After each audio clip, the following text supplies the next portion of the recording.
من النهارده بقى اوعي ترمي قشر الموز تاني، ده طلع كنز يا جماعة واحنا بنرميه في الزبالة. والله ده ما يتقلش، بصوا بالذهب. يلا تعالوا صلوا على النبي في الكومنتات واعملوا لايك وشير ومتابعة، وكمان قولولي من اي بلد بتشوفوني، والفكرة بجد تجنن. هنجيب قشر الموز عندنا ونقطعه بالشكل اللي انتوا شايفينه ده، بس بنشيل اي حتة تكون فيه مش حلوة.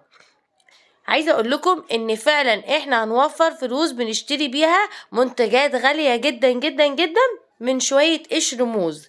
كمان هتقدري تحتفظي بيه في الفريزر، هنعمل بيه وصفات الفترة اللي جاية كتير جدا.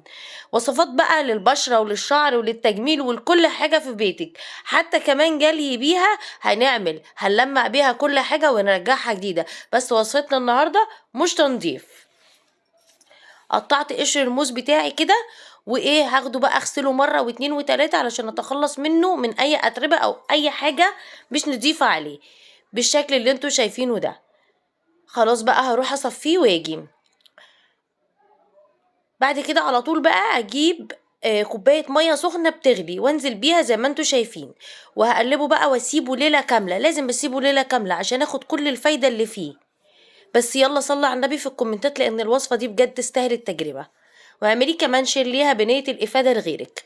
بعد كده هنجيب طاسه ونجيب بقى كمامه او شاشه او اي حاجه عندك. انا ما كانش عندي شاشه، فجبت كمامه قطعتها كده وخدت منها قطعه اللي هي من جوه الشيفون اللي عامله زي الشاش بالشكل ده. هبتدي ان انا اصفي قشر الموز عشان ما ينزلش فيه اي شوائب. انا عايزه بس الميه، انا مش عايزه اكتر من الميه.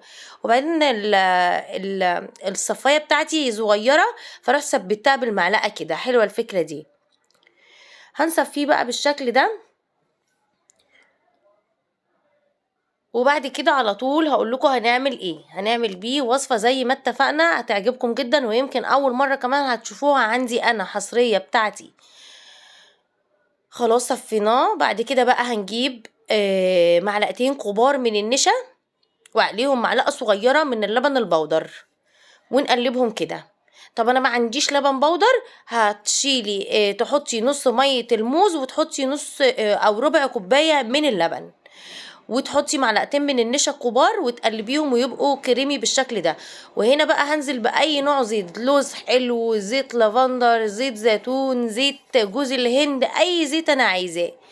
هنعمل بيها هنفرده على شعرنا. عايزه اقول لكم تحفه تحفه يا بنات في الشعر، تحفه في فرد الشعر، في الهيشان. شعرك هيبقى بصوا ستريت، ما فيهوش حاجه هايشه، وناعم جدا. هنعمله مرتين 3 في الاسبوع. ممكن تستخدمي زيت اللافندر، ممكن تستخدمي زيت الجوز، زيت اللوز الحلو، عادي براحتك، زيت الزيتون، اي نوع زيت انت تحبيه وتفضليه، او جوجوبا، او اي نوع بقى، بجد تحفه.